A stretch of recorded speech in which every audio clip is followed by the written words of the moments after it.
Hey everybody, how's it going? Bully Scholarship, we here. Welcome back for more Let's Play Paper Mario: The Thousand-Year Door.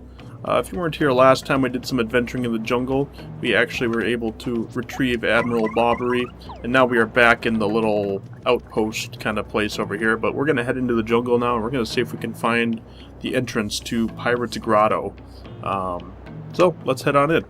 Now, I feel like I say this in every episode that I record, but it's been probably about a good month since I've recorded. Oh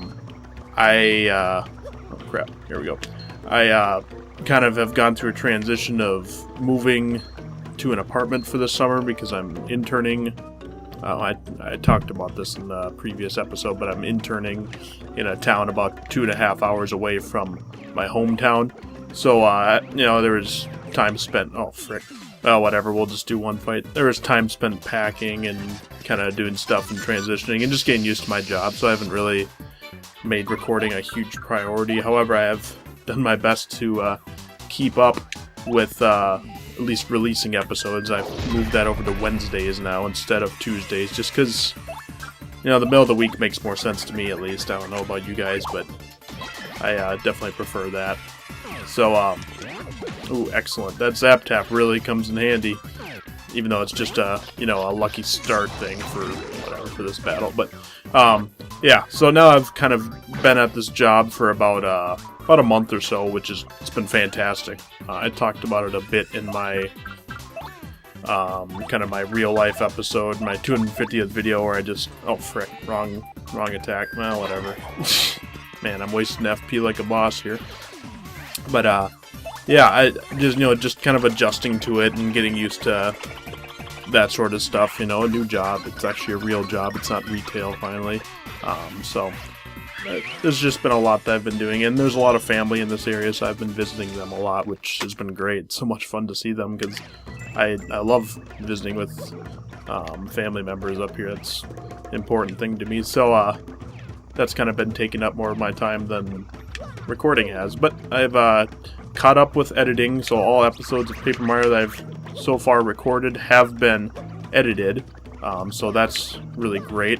However, I want to record a bunch more, and maybe, in the next couple weeks, maybe even get through this game. Who knows?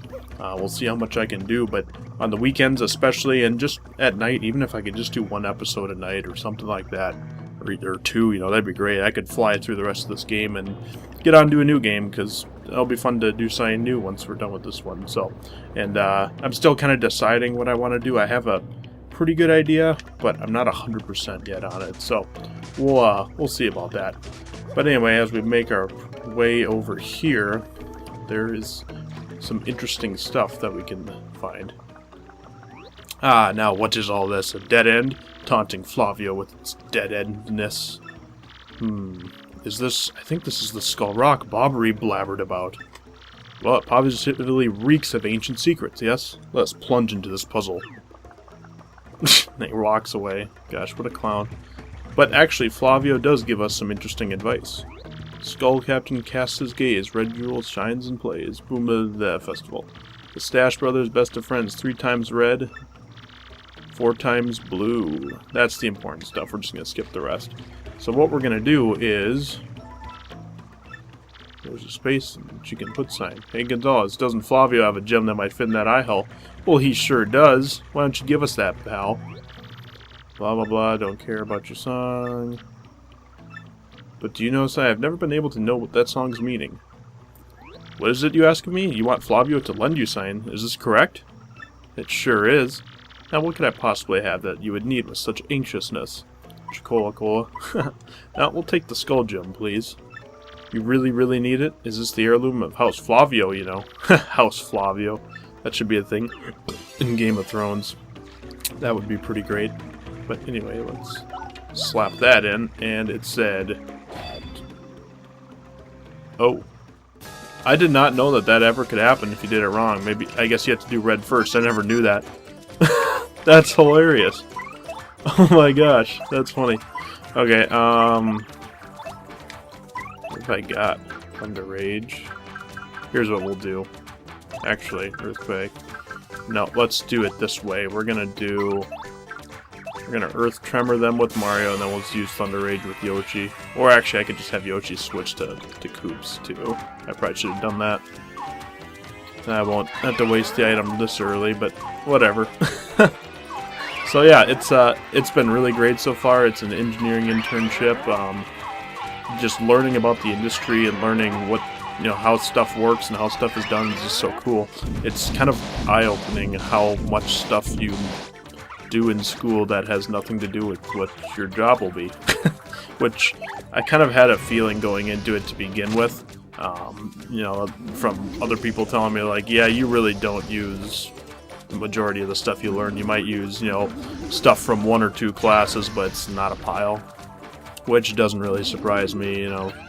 I kind of had expected that, because I was like, there's no way you just know how to do half of this stuff and be like, oh yeah, I can, you know, calculate the radiation of that using this method. Like you're, I don't know, there can't be that many jobs where they just randomly expect you to do that, so here's what we gotta do.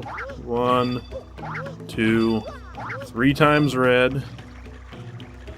2, 3, 4.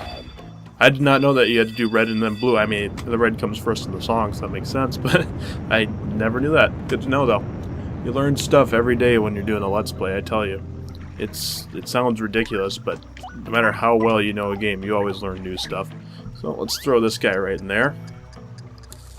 But nonetheless, with this internship, it's been a great learning experience. The people have been fantastic, and it definitely makes me want to live in this area more. This is an area that my parents would like to move. This is an area where I'd definitely like to move. We've always visited up here. No, there's Flavio chickening out. Classic.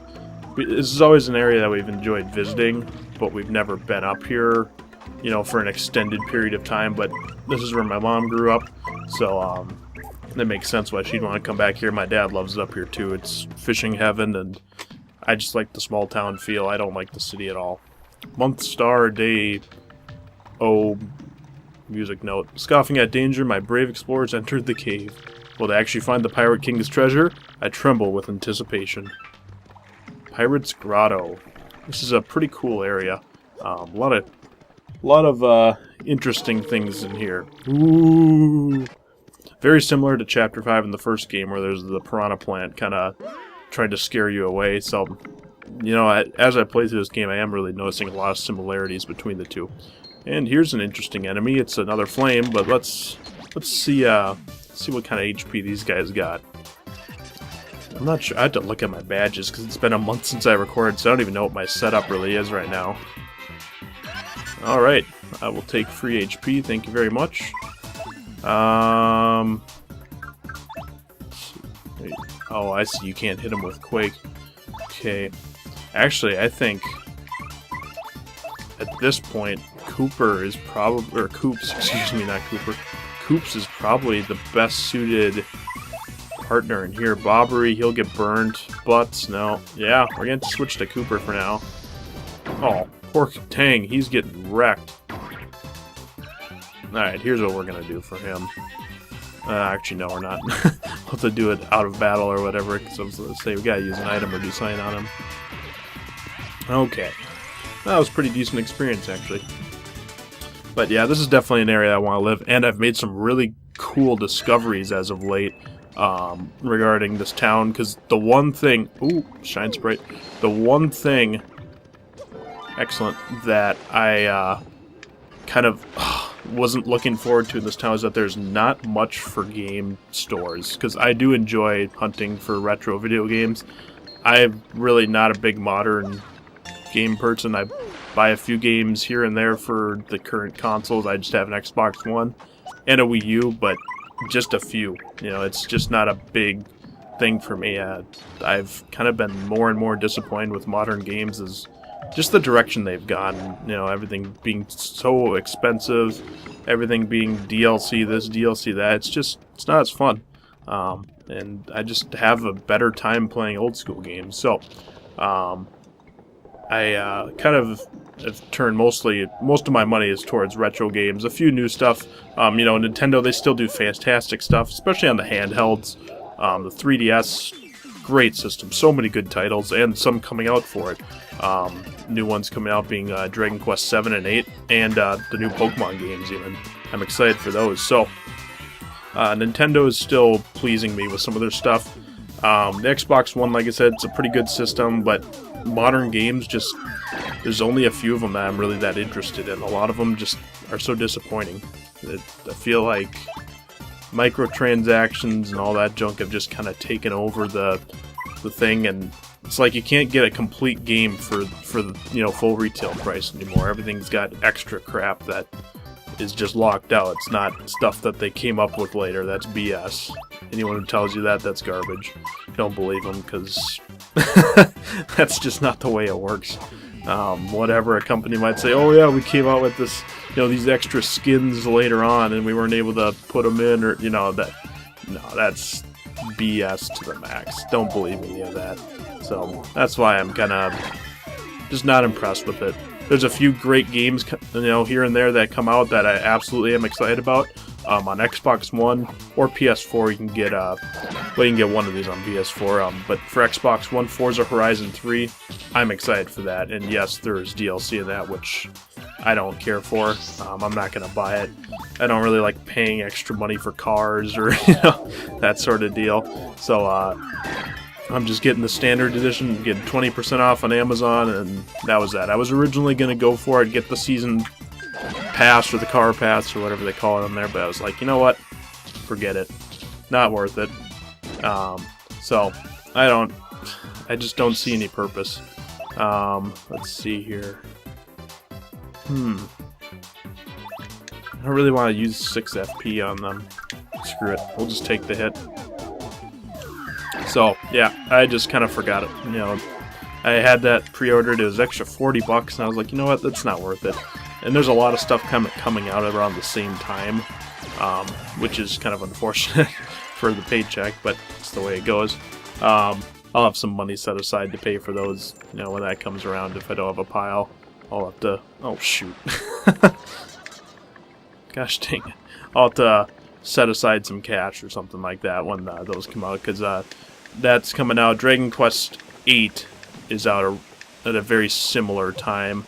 And then, I don't know when Dragon Quest 7 is supposed to come out on 3DS. It seems like they had it on there, then they removed it from Amazon, now it came back. I pre-ordered it right away, so at first I thought maybe they were going to do a really limited run, and maybe I wasn't able to get it, but I guess, or I mean, a lot of people weren't able to get it, but then they put it back, so I don't know.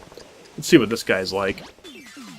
These are, I can't remember what they're called. They have kind of an interesting name, if I remember correctly.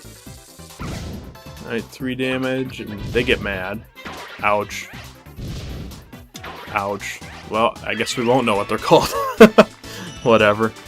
Not a big deal. We'll run into more of them. That's hilarious. But, yeah. So, it's like the 27th and the 23rd and some other time around then. The other game is Final Fantasy 15. I am a sucker for JRPGs, as you can tell by the Dragon Quest games. And then Final Fantasy, I still enjoy Final Fantasy a lot, so I did go for that. Wait, okay. How the heck are you supposed to get that? Maybe you're supposed to use Coops. Let's see. No? Oh. Brilliant. Maybe I've gotten it other ways, I just don't remember ever doing it that way, but whatever. Let's see, we're gonna have to switch, because Coops is almost dead. Let's switch to Flurry for this guy. Might as well show a few fights off in here, and then the rest of them maybe I'll cut. But for new enemies, I like to show off some of them. This won't be that big of a deal. But, yeah, Final Fantasy 15, I don't really know what to expect with it, quite honestly, but whatever the case, it looks sweet. It looks beautiful, and although I'm not as big of an action RPG guy, I'm willing to take a risk with it with Final Fantasy just because I enjoy it. I don't know, that's really all there is to say. I really hope Square Enix doesn't goof this up, because I know they've been hurting, like a lot of game companies have, you know, about maybe even going under. I don't know if they're at that point or not. Oh, shoot. But, hopefully they don't disappoint, and hopefully they do really well and keep producing stuff. But from what it seems like, it sounds like this might be the last real console generation with the Xbox One and PS4 before everything's just basically a PC. I mean, it's already getting to that point. Pat the NES Punk, he does a podcast with his friend Ian. Can't remember Ian's last name, sorry Ian. But I do enjoy listening to that, and I listen to that at work actually sometimes. They just talk about all kinds of news, game news, that sort of stuff. It's very interesting. And they have some really cool insights on that stuff. But they're kind of talking, and it sounds like this might be kind of the swan song for a lot of companies before everything's literally just computers. Ooh, go no further, you'll never leave. Yeah, whatever. Not too worried. So, we're getting to that point where it's kind of hard to tell the difference between the two of them, and I'm kind of seeing that too. And once gaming goes all digital, and once, you know, you can't buy physical copies anymore, I'm definitely probably going to pull out, or, you know, at least close to getting out of it or whatever, because that's just, I don't know, that's just not something that I think is right. I mean, it's kind of inevitable, I know it, but I'm just not all about that, you know. I don't, it's painful paying $60 for something that you can't even hold in your hand, that you're just renting from a company. That's just stupid to me. And people who argue for digital and stuff, I'm like, you guys have no idea how ripped off you're getting. You're paying $60 for just data that once the company shuts down that service, whenever they feel like it, you're basically renting the game for a period of time, and then that's it. You know, it's done. So, I don't know, it just doesn't make sense to me. Oh boy, here we go. So what are these guys called? Bulky bombs. Oh, never mind, there aren't anything that creative. Okay, oh boy. This is gonna suck. Let's do...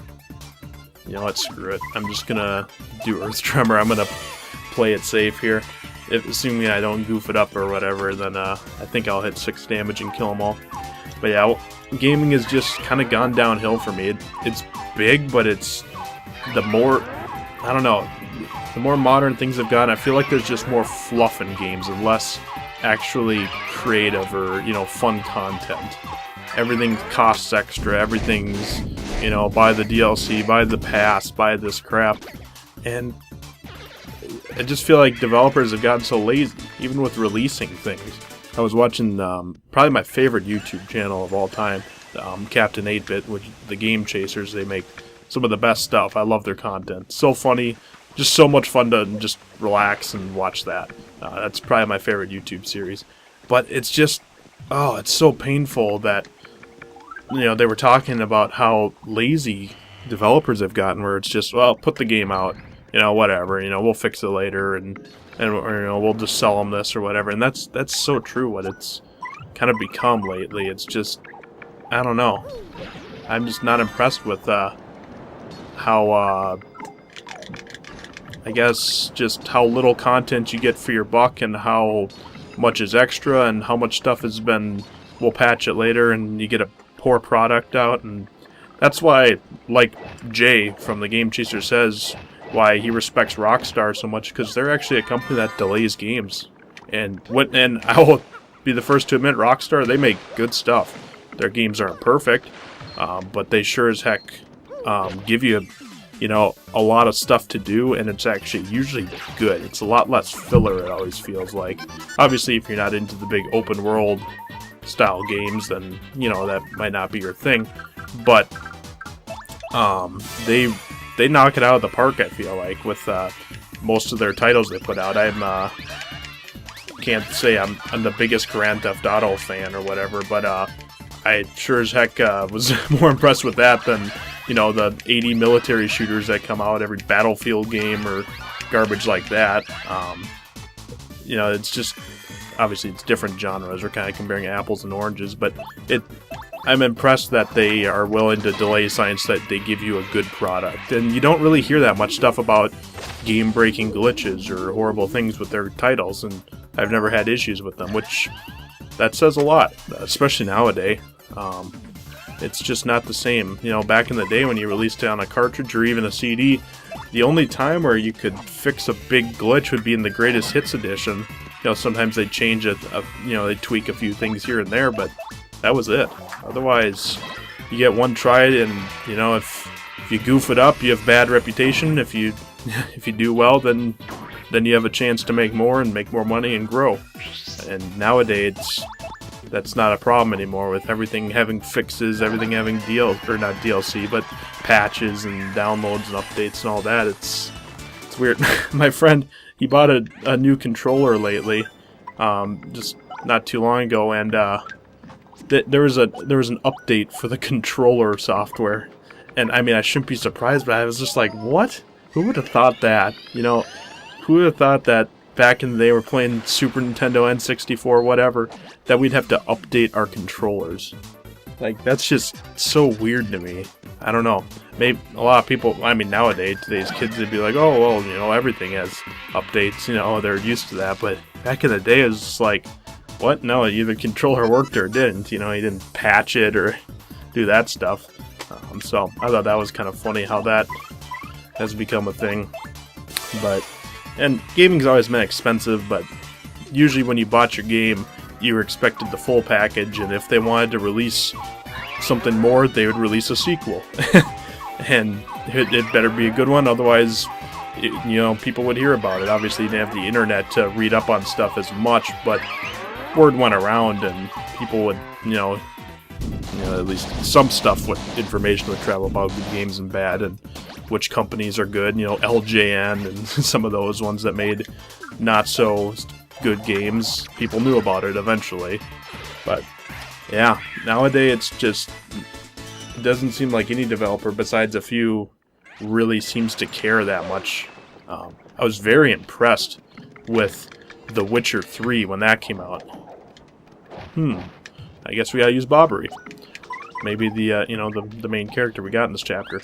But yeah, I was very impressed with that, how they said, hey, we're going to release DLC, and the only thing that you're going to have to pay for are these legit, you know, expansions that we're currently making that obviously haven't been released yet, and obviously we, you know, don't have on the disc. But all these other skins and stuff like that, we're going to release every couple weeks or whatever. These are all free. And CD Projekt Red, that definitely was a big thing when they did that.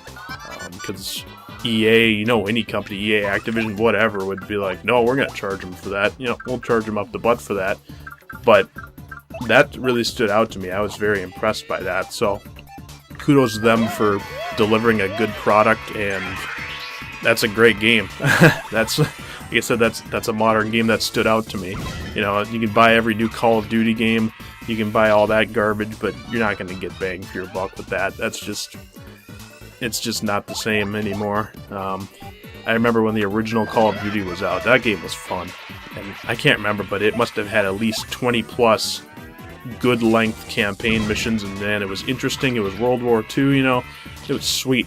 But nowadays it's just become the kind of Hollywood of the video games shooter that, and same with Battlefield.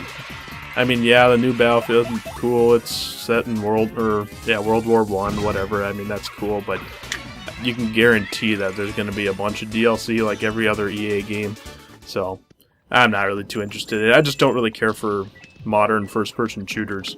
The older ones were fun, but once they moved away from making a fun single-player and mostly focusing on just online multiplayer, you know, that's just a ticking time bomb. Once they shut down the server, you can't do it anymore. So I'm always trying to look to the future, I guess, with my game investments.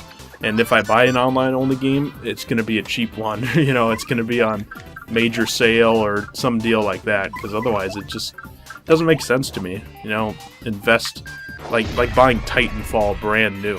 Like, why would you do that? I got that game for like $9 with all the DLC, all the garbage that EA put out. Yeah, or maybe it was less. It might have been like $7 or something.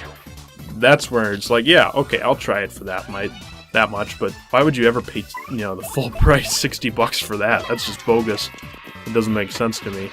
So, I guess with modern games, I really like to think it through before I really make the purchase and be like, hey, is this game going to have the stuff I want? Obviously, you're not going to know that all the time with pre-ordering stuff, but when in doubt, I don't buy the game right away, because unless it's going to be some game that's going to be super rare, and you know, every game has a special edition nowadays, so who really cares about that anymore, because there's nothing really special about it. Obviously there's a few, you know, like Final Fantasy 15's collector's edition, which is like $300, which is crazy, but that's obviously very limited. They, you know, they ran out of pre-orders and they opened up more for people. Oh gosh dang it. So, you know, there's a few cases, but most of them it's like they got as many as they want to make, and what really would suck if you bought an expensive, you know, $150 version of a game and the game sucks, or the game's broken.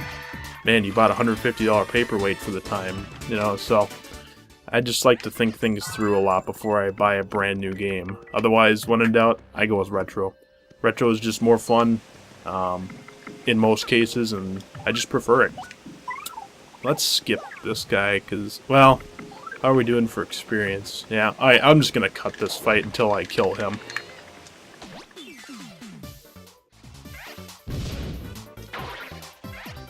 Okay. Well, there isn't really a nice way to fight those guys, because it seems like no matter what you do, they blow up. I don't know if, maybe I don't know the correct way to fight them. If I do, I'll maybe put it up in a little note or sign, but there doesn't seem to be a nice way to fight them. BP, do we need... Let's just go with flower points for now. I'll decide if I need more badge points for now. I mean, obviously in the future, you know, in the next couple ones, I'm sure I'll find more badges I want, but at this point, I don't think there's any I need. Let's just switch over to Yoshi here. So yeah, I was just kind of thinking about it today. I went back to play Far Cry 3 or 4, and you know, I was talking about how much I love it, but it just got old for me. And I know it seems kind of stupid that I was talking it up so much in a previous episode, but I was like, man, this feels so bland now. I don't know. Oh, sweet, sweet salvation. I thought no one would ever come, blah, blah, blah. These guys talk a lot. I'm sorry, I'm just going to skip some of this because there's so much dialogue with these guys. It's like kind of old, if you know what I mean. Been locked in here forever, blah, blah, blah. Blah, blah, blah. Sheesh, I wanted to see the face of some unlucky soul when I popped out. Is that too much to ask? That's funny. So, just beat him here, get it, and we'll get this over with. Alright, now let's kill this guy. We're gonna cut this too. Okay, let's get this key, black key, and let's get cursed again. I love how even the game, like Mario is just like, yeah, get it over with. He's kind of feeling the same way as I am. He's like, yep, okay, that's cool. Hilarious. It was funny the first time, but be cursed forever for your stupidity. Yeah, okay. This is actually a pretty sweet ability that we're gonna get here. I definitely enjoy it. Press Y, you'll turn into a paper boat. Yeah, it's pretty gruesome. It's pretty baller if you ask me, actually. This is definitely, I think this is probably the coolest ability. Because in the first game you could never go in water until you had sushi, this is basically sushi again. Only, yeah, it's basically sushi. Wow, look at that, Chapter 5. Another thing that I didn't connect the dots between, but it's pretty interesting. Wonder if they kind of planned it out that way. Yeah, I get it. It's like in that Ego Raptor video, how modern games... I gotta watch that video game where he's talking about how Mega Man X, how good it does at teaching you how to play the game without saying, hey, you idiot, do this. Press A to do this. You know, like every modern game does, which has to tell you how to do everything and treats you like a freaking idiot, which, very true. Very, very true. Modern games, they think you're so stupid that, you know, you don't know what to do when you pick up the controller and just stare at the screen until it tells you what to do. Go here, go to this, go to that. It's true. It's kind of sad. It's like they don't want you to have to do any sort of thinking, which I'm sure plenty of people don't want to do, but there's some of us that do enjoy figuring stuff out in games. Obviously it gets old when you're struggling with a puzzle for an hour and a half, but, you know, just telling you to follow this guy, it's like, yeah, I figured that, you know. Or talk to this guy, yeah, okay. Imagine if they did that in the Paper Mario games. If you just, you know, walking around Rogueport and there's just a thing on the top that says, talk to Admiral Bobbery. And then it says, talk to this guy. And then, like, won't that get old really quick? Oh man, I can't imagine that. Anyway, guys, you kind of heard me whine and complain this whole episode, but we're going to call it an episode. I got plenty of more things to talk about. There's a lot of cool things that have happened in the town I'm living in that I want to cover in the next few episodes, but for now, we're going to call this a date. So, as always, this has been Bully Scholarship Wheat. Thank you all for watching, and until next time, keep gaming. Peace out. See you later. Have a good one.